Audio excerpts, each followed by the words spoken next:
नमस्कार, माझं नाव श्रिया आणि जसं आपल्या प्रत्येक पुणे मुंबईमध्ये राहणाऱ्या लोकांची एक इच्छा असते की आपलं स्वतःचं एक छोटंसं टेरेस गार्डन किंवा बाल्कनीमध्ये काहीतरी उगवलेलं असावं, ज्याच्यामधून आपण वेगवेगळी फुलं, भाजीपाला हे आपण स्वतः हार्वेस्ट करावे, ते तोडावे आणि खावे. त्याची मजा काही औरच आहे आणि ती खुशी एक अशी लक्झुरी आहे शहरामधल्या लोकांसाठी.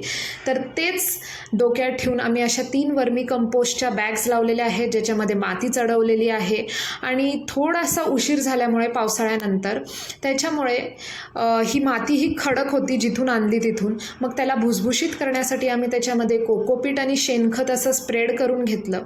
मग आम्ही एका पीटमध्ये 5 पालेभाज्या लावायचं ठरवलं. त्याच्यासाठी आम्ही सरी पद्धती अपनावली, कारण की पहिले सरी काढून मग आम्ही बघितलं की हा पहिले प्रयोग करूया. अशा रीतीने आम्ही त्याच्यामध्ये 5 पालेभाज्या लावल्या: मेथी, कोथिंबीर, लाल माठ, आंबट चुका आणि पालक.